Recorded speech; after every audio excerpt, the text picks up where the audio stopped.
It is a beautiful sunshiny day today, and the perfect day to talk about our all-time favorite person on a volleyball court, the referees. Oh, I haven't even done my intro today, excuse me.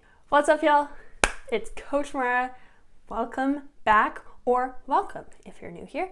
My name is Mara. I am a volleyball coach, volleyball player, and a university student, all wrapped up in one nice little package. But this coach, university student, player is talking to you today about volleyball referees, specifically their signs that they make. Before I start going over all of the signs and everything that you need to know and what to look out for, I kind of want to explain how it all works.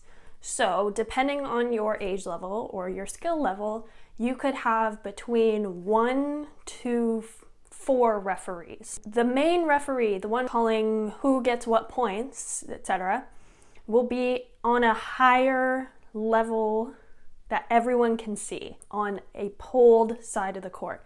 What I mean by that is normally when you're on a volleyball court, it's tough to see refs if they're at eye level with you. So players could probably see them playing on the court, but other people would have a hard time seeing what the ref is calling or saying. So they normally get put onto almost like a ladder, and they stand at the top of it, so they have a bird's eye view of everything that's going on, so they can see perfectly, sometimes not so, but for the most part perfectly, so that they can make the most accurate calls. They also stand that tall so the other people on the bench of the separate teams can see them, as well as the scorekeepers. So that is your main referee. The person you always want to look to is the person that is the tallest. Again, depending on your skill level, there may also be another referee on the opposite side of the referee on the ladder. So they will be near the scorekeepers. And their job is to just make sure that the scorecard and the scores that the scorekeepers are, how many times can I say score? The score that the scorekeepers are keeping track of is accurate. So they are making sure and checking with the other referee, and they're like a team. So their job is to make sure everything is accurate, and if there's any problems, the one on the ground will signal to the one at the top that something's wrong. And then the other two are your line refs, which are basically just there to call if the ball is in, if the ball is out, or if a player steps on the line when they serve. If they step on or over the line, the point goes to the other team.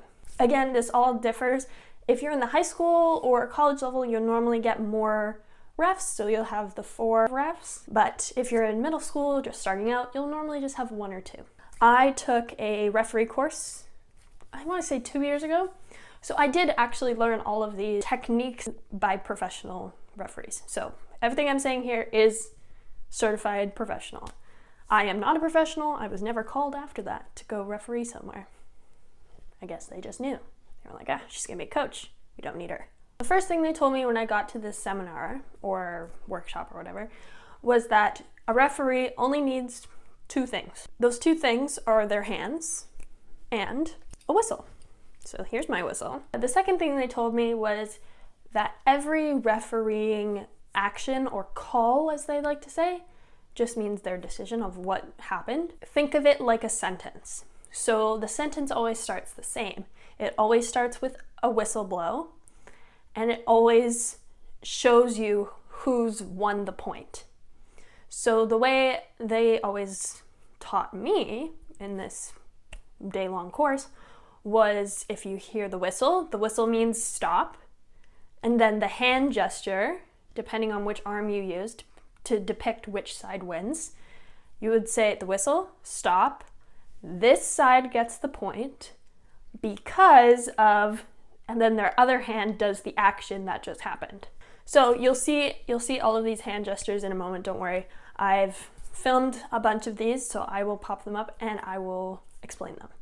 So don't worry if you can't see what I'm doing right now. Editing Mara will put something here for you to see. And with that, let's get to it. Okay, so that gesture I just did, I went from the left to my chest. So it was like I was going from extended to touch my chest here. That action means I'm ready for you to serve. So when you, as your teammate, get the ball and it's your turn to serve, you will absolutely, oh my God, please wait for the ref. Look at them, make direct eye contact with them, and they will tell you through the whistle and through that action when you can serve. Don't serve before then, because if you serve before then, they may say the other team gets the point. So always watch them. It's just your signal to start and to serve. Nice signal to butterfly to cross. Great. Now that movement of going from oh goodness, directions are hard. I blew the whistle. I said, this team gets the point, and then I did this action. This action means out. This is the universal language for out. The universal language for in is the inverse of that. So you extend your arms outwards and down. I don't know if you can see me, but like it would normally be down here. It's very straightforward. You'll see this from all the referees. So you'll see it from the top main referee, you'll see it from the sideline ref mainly, but they have other actions if they have what we call flags, or if they don't have flags, they'll use those actions. So out and then in. So that action of me blowing the whistle, stating this side wins, or whichever side, I have no idea. And I made a point. I pointed my finger and I pointed downwards. So that action means they're pointing to the back line. The back line is where servers have to serve from. And if there is what we call a foot fault, which means you put your foot on the line or over the line when you serve, that's what we call a foot fault. So that is the action to depict it. And the point will go to the other team. Okay, now this one is the most confusing. If you've never been explained this, it doesn't make a lot of sense if you just see it, but it makes sense when you learn what it's talking about. The action of two, or peace sign, this is to depict two, which means a double hit. So in volleyball, you can't hit the ball twice yourself. Like twice in a row, you can't do it. You can hit it twice if there's someone else who hits it in between your two hits, if that makes sense. It can't be you 2 times in a row. If you do it 2 times in a row by accident or something happens, then the ref will blow the whistle, state who's winning that point, and they will put up a number 2 to depict double hit. Go to the other team. Confusing when you first see it, not that confusing when it's explained. That action that I was trying to do in the air, the whole tap in front, just means that since the ref is on this high-rise ladder situation, they are really close to the net. Like they're like maybe a foot from the net of being able to touch it. So when someone on either side touches the net, which is not allowed in the rules, then the ref will blow the whistle, say who won the point, because the other team touched the net. And they'll touch the net kind of lightly, or they'll signal to the net and go like that. That just means somebody touched the net.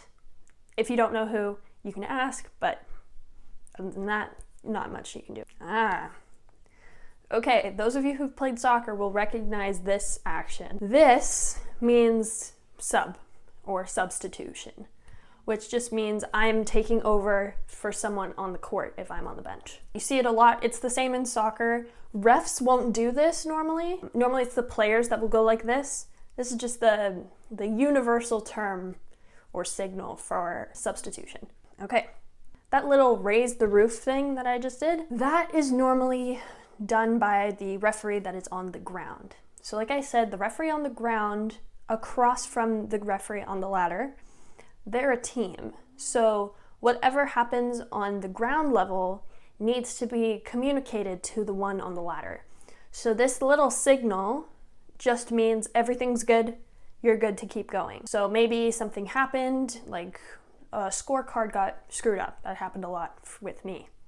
Scorecard got screwed up, referee on the ground went around, helped the scorekeepers figure it out, and then they would turn back around, face their partner, go like this as a signal to, we're all good here, keep playing. It looks kind of fun though. It's a nice little dance move.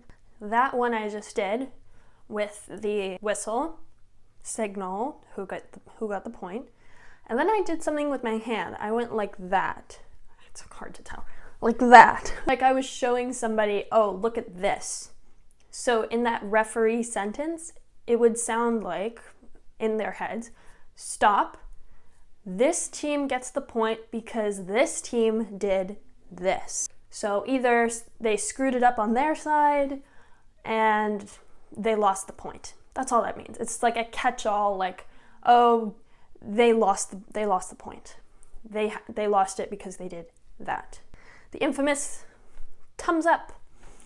The thumbs up in volleyball always screws people up. All this means is reserve. So this will be the ref's call if a ball from a different court rolls onto yours. And since nobody wants to risk ankle injuries, we all just stop where we are. The game comes to a grinding halt and you just reserve. It's basically like a do-over. Or another way this is used for is if there's a dispute between the two teams and the ref didn't really catch what actually happened to make their call really definitive and very accurate. So instead of trying to just guess and be indecisive, they just say, you know what, scrap it, reserve, do it all again, and they just go back to the last server. And likely the mistake doesn't happen twice. That's why they do it. It's just like a redo it. I don't know what just happened. Just keep going.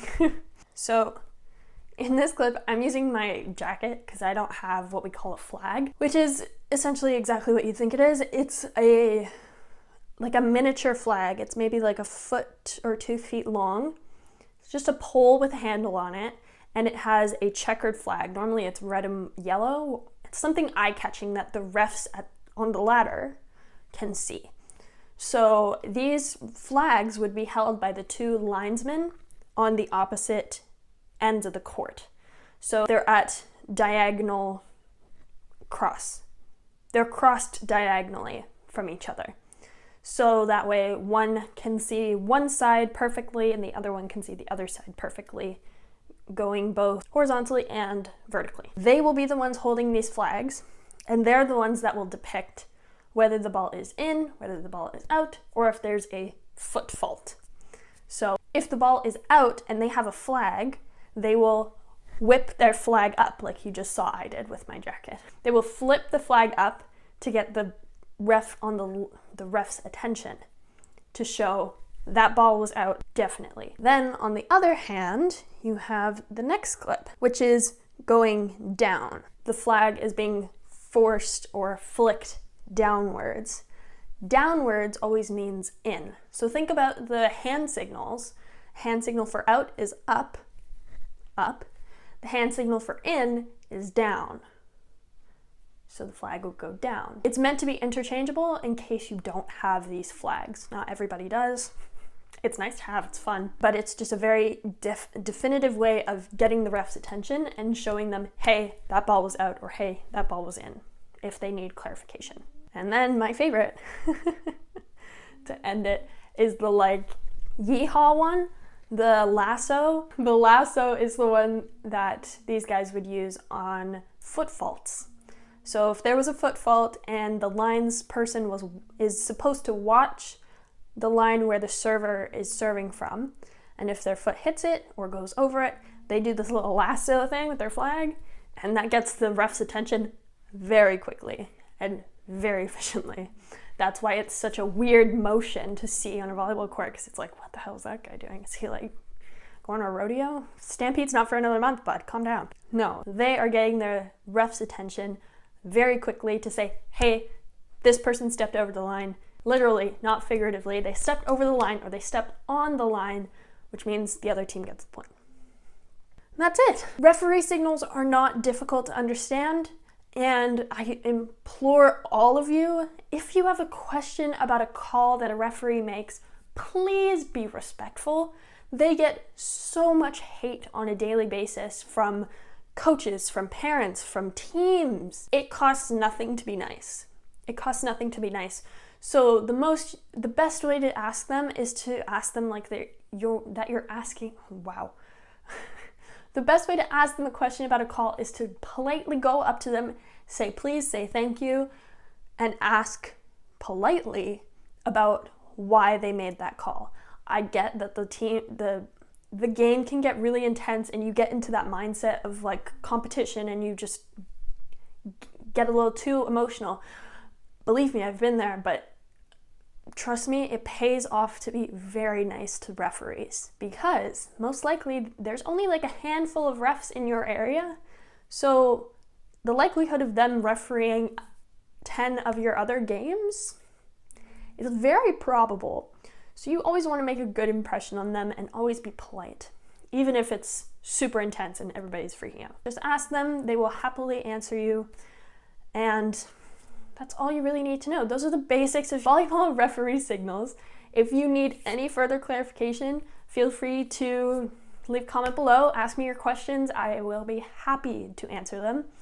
Let me know also what you guys want to see next. I'm so happy to help you guys. Please like, comment, subscribe, and I will see y'all in my next video. Good job, team. It makes sense. I'm out. It is freaking hot in here, and I'm ready to go swimming. Nice little London fog iced latte. It's just what I needed today.